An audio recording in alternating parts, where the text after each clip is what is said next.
밤에 잘 때 아직까지 창문을 열어놓고 자니까 풀벌레 소리가 아주 청아하게 들리는 계절이 돌아왔습니다. 아직까지 낮에는 뜨거운데 아침 저녁으로는 선선하고 가을이 왔음을 알 수 있죠. 이제 곧 추석이 오니까요.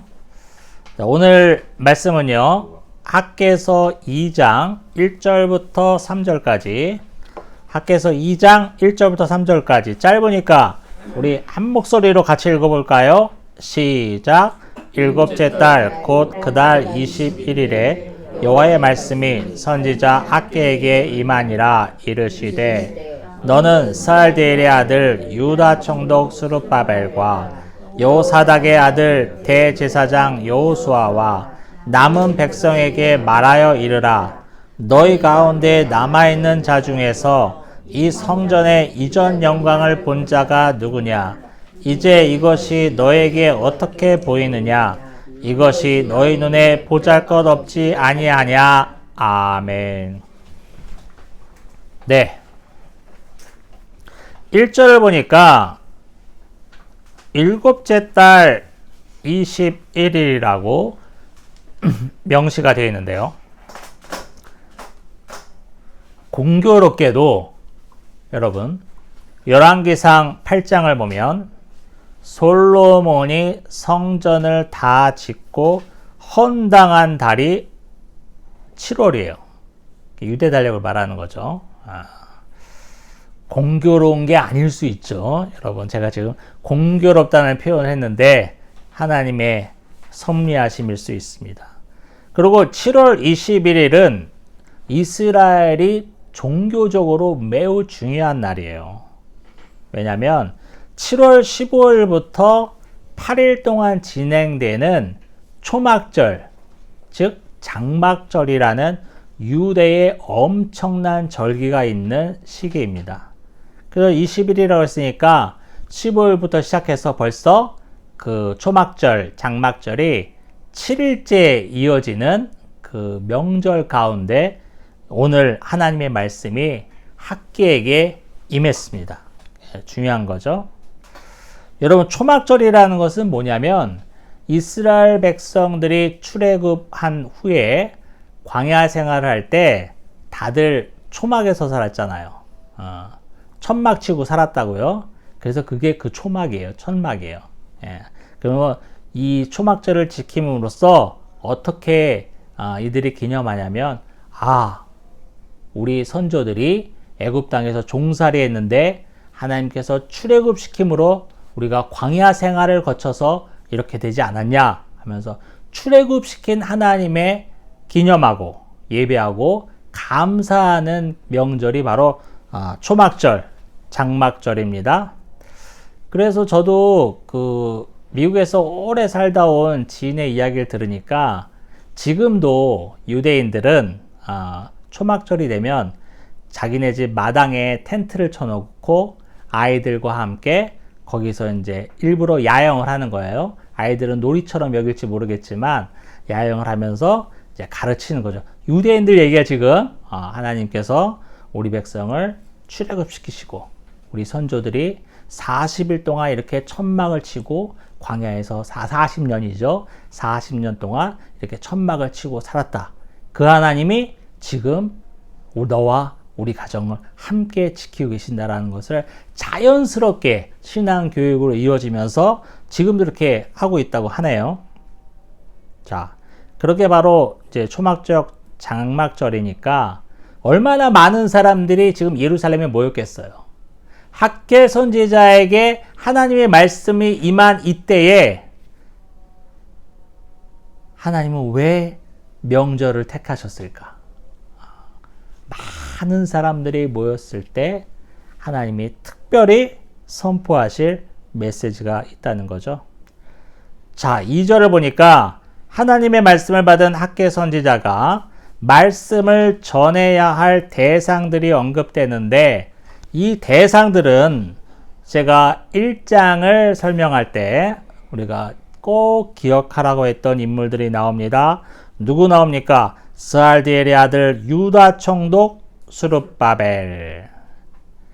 그 이름은 뭐 제가 말씀드렸다시피 바벨론의 숨은 시 이런 뜻을 갖고 있고, 이름은 바벨론식 이름이지만 유대인입니다. 그리고 유다 족속이고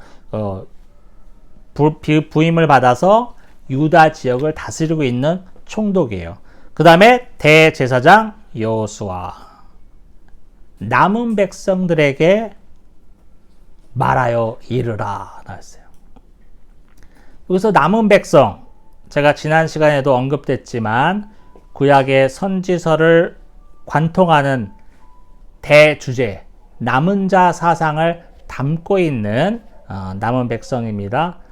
한 번 더 설명드리자면, 좁게는 70년간 포로 생활을 하고 돌아와 예루살렘에서 지금 성전을 다시 짓는 데 참여하고 있는 이스라엘 백성을 뜻하고, 넓게 성경적으로 볼 때는 어떠한 환난과 핍박 속에서도 언약의 신앙을 붙들고 그 믿음을 지키는 백성들을 말하고, 이 언약의 백성들 통해서 예수 그리스도가 태어나게 되는 거죠.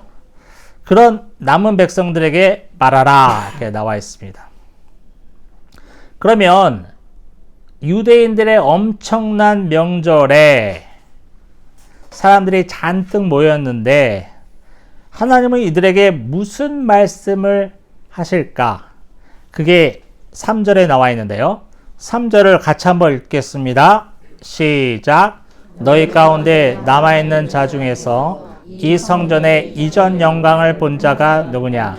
이제 이것이 너에게 어떻게 보이느냐? 이것이 너희 눈에 보잘것없지 아니하냐?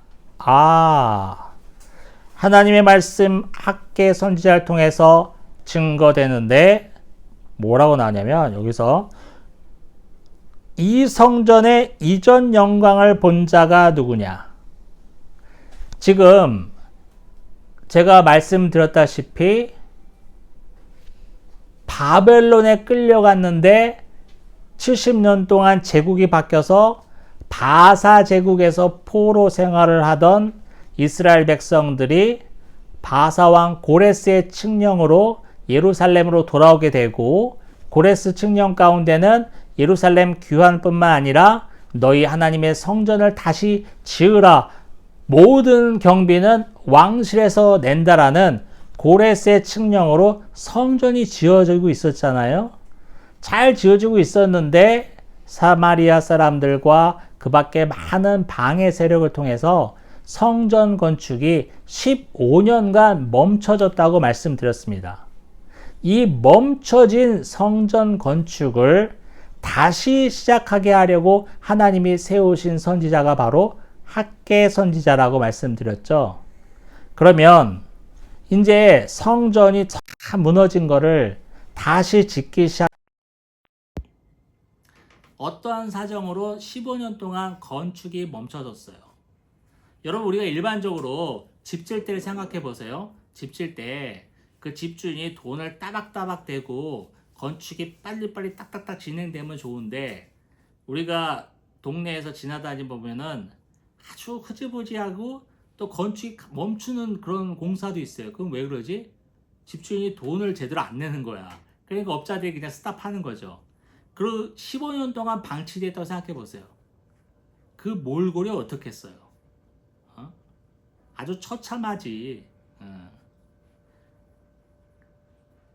그러면서 오늘 학계 선지자가 말하는 건 뭐냐면, 이 성전, 그러니까 지금 우리가 짓고 있는 이 성전, 다시 짓고 있는 15년 동안 방치된 이 성전의 이전 영광을 본 자가 누구냐? 이전 영광은 뭘까요? 전에 솔로몬 성전을 본 자가 있냐 이거예요. 솔로몬 성전을 본 자가 있지 않냐 이런 뜻이죠. 있죠. 솔로몬 성전을 본 자라면은 지금 이때로 돌아오면 적어도 80세 정도 됐다고 추측할 수 있어요. 왜냐면 바벨론 포로 생활을 70년 했잖아요. 그리고 성전을 보고 기억하려면은 적어도 한 10살 정도는 돼야 돼.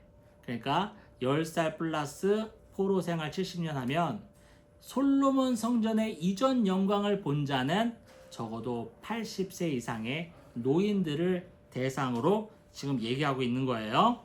그러면서 뭐라고 그래요? 이전 영광을 본 자가 있느냐 하면서 이것이 너희 눈에 어떻게 보이느냐?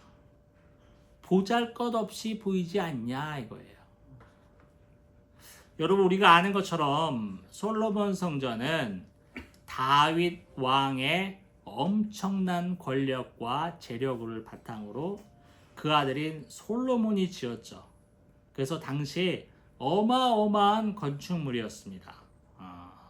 정말 화려한 물질, 화려한 재력으로 지어진 건물이라 인근에 있는 모든 왕들이 그 건물을 흠모하고 찬양할 정도로, 또 실제로 그 건물을 보기 위해서 솔로몬 성전을 보기 위해서 예루살렘에 오는 왕들도 있었죠. 이 정도로 엄청난 당대의 최고의 건물인데 그 건물이 주전 586년 바벨론의 공격으로 유다가 완전히 패망함에 따라 초토화되었어요. 나중 얘기지만 예수님께서 말씀하신 그 문구를 제가 언급하자면 정말 돌 위에 돌 하나 남지 않을 정도로 완전히 가루가 되었다고 봐도 될 정도로 무너졌단 말이에요. 그러면 그 성전을 기억하고 있는 사람들이 보기에는 지금 짓고 있는 이 성전, 짓다가 만 15년 동안 방치된 이 성전이 얼마나 보잘것없이 보이겠어요. 그걸 얘기하고 있는 거예요, 지금 하나님께서. 그런데 우리가 살펴볼 말씀이 있습니다. 이렇게 재건이 다시 시작된 이때 상황을 똑같이 기록한 에스라서 3장 12, 13절을 같이 한번 보겠습니다. 같이 읽어볼까요? 시작. 제사장들과 레위 사람들과 나이 많은 석장들은 첫 성전을 보았으므로 이제 성전의 기초가 놓임을 보고 대성통곡하였으나 여러 사람은 기쁨으로 크게 함성을 지르니 백성이 크게 외치는 소리가 멀리 들리므로 즐거이 부르는 소리와 통곡하는 소리를 백성들이 분간하지 못하였더라. 자, 다시 짓는 성전의 기초가 세우는 비슷한 시기에 배경을 묘사한 에스라서 3장을 보니까 이 엄청난 기념비적인 사건을 보면서 두 가지 반응이 나오는데 첫 번째 반응은 누구죠? 통곡하는 사람이 있어. 대성통곡을 한다고. 두 번째는 기뻐하는 무리들. 대성통곡하는 사람들은 어떤 사람들일까요? 바로 오늘 본문에 의하면 솔로몬 성전의 옛날 모습을 봤던 사람들이에요. 옛날에 어마어마한 솔로몬 성전을 봤던 사람들이기 때문에 이제 막 성전의 기초가 세워지고 다시 건축이 시작된 모습을 보면서 통곡이 나오는 거예요. 왜 통곡이 나올까요? 아까 말씀드렸다시피 너무 좋아해서. 옛날에 어렸을 때 봤던 그 영광스러운 솔로몬의 성전의 모습을 볼 수가 없어서 대성통곡이 나오는 거예요. 그 다음에 마냥 기뻐하는 무리들 있죠? 그 무리들은 대다수를 차지하는 솔로몬 성전을 보지 못한 그 이후의 세대들, 젊은 사람들은 그렇게 솔로몬 성전이 있었대는데 엄마 아빠로부터 듣기만 했어. 할아버지 할머니로부터 듣기만 했어요. 그런데 다시 짓는다 보니까 너무 좋아서 기쁜 거예요. 똑같은 사건을 보면서 두 가지 반응이 나옵니다. 그런데 우리가 생각할 게 있어요. 뭐냐면 에스라서 지금 우리가 읽은 이 나이가 많은 80세 이상 된 이스라엘 백성들이 대성통곡하는 이유가 단지 내가 기억하고 있는 솔로몬의 성전의 모습을 찾아볼 수 없어서 속상해서 가슴 아파서 대성통곡하였을까요? 물론 그렇게 볼 수 있어요. 그런데 이렇게 외향적으로만 볼 게 아니라 그 이면을 보면요, 어떤 걸 알 수 있냐면, 여러분, 성전의 옛 모습은 성막입니다. 출애굽하면서 이스라엘 백성들이 40년 광야 생활을 하면서 성막을 지었죠. 하나님께서 이렇게 성막을 지으라 다 율법으로 알려주셨잖아요. 그리고 성막 안에는 성소가 있고, 성소 안에는 무엇이 있습니까? 지성소가 있죠. 지성소 안에는 뭐가 있어요? 여러분, 지성소 안에는 언약궤, 법궤가 있어요. 법궤 안에는 무엇이 있습니까? 제가 예전에 말씀드렸다시피 그 법궤 안에는 세 가지가 있어요. 시내산에서 받은 율법 두 돌판, 그리고 아론의 쌍난 지팡이, 마지막은 만나. 이 세 가지가 있어요. 이 법궤는 하나님의 임재를 강력하게 상징하는 것입니다. 법궤가 있는 지성소에는 아무나 못 들어가고 대제사장만 대속죄일에 딱 한 번 들어가며, 우리가 아는 것처럼 그 대제사장이 하나님 보기에 불법을 행하고 죄를 지었다면 들어가는 순간에 즉사할 정도로 지극히 거룩한 완전 하나님의 임재가 임하는 곳이 지성소고, 지성소의 한가운데를 차지하는 것이 법궤이기 때문에 이스라엘 백성들은 법궤를 마치 하나님처럼 여겼어요. 그런데 생각해 보세요. 성전이 지금 막 지어지고 있어요. 그 안에 법궤가 있습니까? 없습니까? 없어요. 주전 586년 바벨론에 의해서 멸망당할 때 완전히 법궤도 무너져 내렸어요. 가루가 되었어요. 지금 대성통곡하는 80세 이상의 이스라엘 백성들은 성전의 모습이 옛날 모습과 같지 않아서 너무 초라하고 비참해서 대성통곡할 수도 있지만, 그 내면으로 볼 때는 이게 지어진들 법궤가 없는데 무슨 의미가 있을까라는 생각에 대성통곡했었을 수도 있어요. 법궤는 강력하게 하나님의 임재를 상징하는 것입니다. 이스라엘 백성들은 법궤 자체를 하나님처럼 여겼다고 말씀드렸죠. 그래서 우리가 사무엘상에서 보면 이스라엘 백성이 블레셋과 전쟁을 할 때 전세가 기울게 되자 어떤 생각까지 하냐면, 야, 이러다가 우리 죽겠다, 법궤 갖고 와라. 그래서 실로에 있던 법궤를 끌고 와서 전쟁터로 데리고 옵니다. 데리고 온다네. 법궤를 가지고 옵니다. 그 전쟁에서 이겼을까요? 졌을까요? 완전히 패망했지. 법궤가 하나님이 아니잖아요.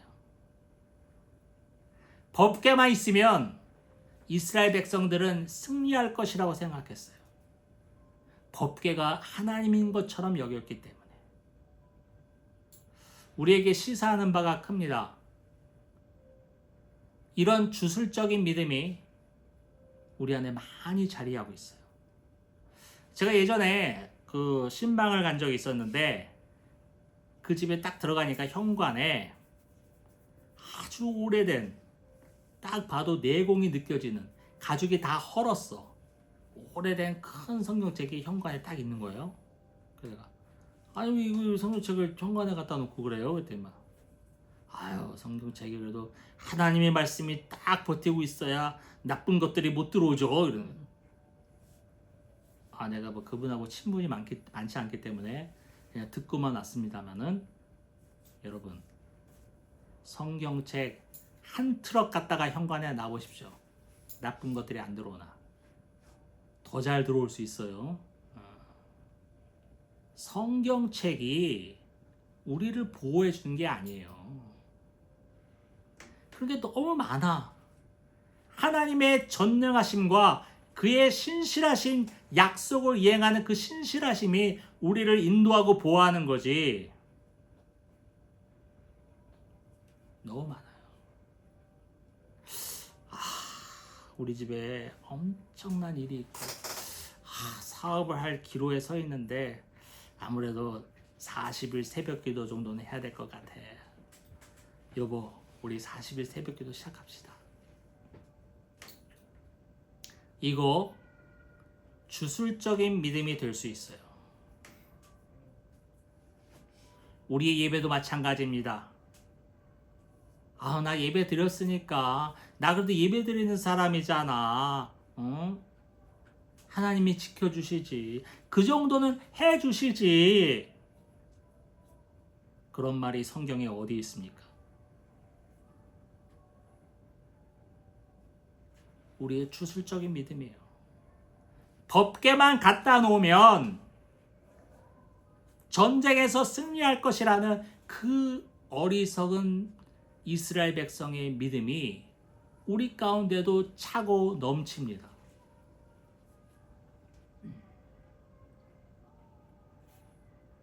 여러분, 다시 지어지는 성전에는 아무리 그 성전을 호화롭게 짓는다고 해도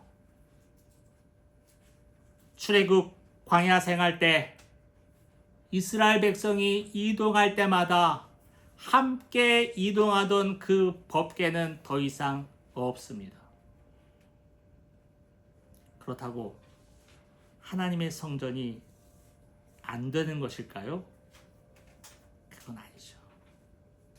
법궤가 하나님은 아니니까. 여러분, 우리의 신앙생활을 돌아보시기 바랍니다. 우리 교회는 예수교 장로회 합동측 교회입니다. 우리 합동측 교회에 가장 큰 특징이 있어요. 뭐냐면 예배당에 십자가가 없어요. 어느 교회 갔어. 근데 예배당에 십자가 없어. 우리 교회는 사무실이니까 없지만 어느 교회 가서 십자가 없어. 그러면 우리 교회랑 같은 교단이구나 생각해도 한 80%는 맞아요. 왜요? 십자가가 하나님이 될 수가 있어요. 괜히 그 십자가 붙들고 기도해야 될 것 같고 그 십자가 밑에 마리아처럼 무릎을 꿇고 기도해야 될 것 같고 어떠한 모양이라도 하나님을 대신할 수 없기에 우리 합동측 교회에는 십자가가 없습니다. 제가 몇 년 전에 유럽 여행할 때 아주 유명한 성당들을 많이 다녀봤어요. 가장 한번 얘기 들자면 바르셀로나의 사그라다 파밀리아 성당은 정말 지금 120년 넘게 지어지고 있는데 그 안에 들어가는 순간 이런 걸 알고 있는 목사인 저도 여기서 기도하면 뭔가 될 것 같다 이런 느낌이 들더라고. 그 정도로 웅장하고 아름다워. 여기서 예배드리면 하나님이 진짜 임하실 것 같다라는 생각이 들더라고. 그 정도로 화려하고 거룩하고 정말 하나님의 집이라는 생각이 확 들 정도로. 여러분, 그런 어떠한 모양도 하나님을 대신할 수가 없습니다. 우리는 우리 신앙에서 경계해야 합니다. 저와 여러분은 어떤 법궤를 믿고 있습니까? 우리 신앙생활 가운데 맹신하고 주술적으로 믿고 있는 법궤는 있습니까? 명심하십시오. 법궤는 하나님이 아닙니다. 법궤는 그냥 나무 상자예요. 법궤와 하나님을 혼동하지 않는 은혜가 우리 모두에게 있기를 주님의 이름으로 축원합니다. 아멘.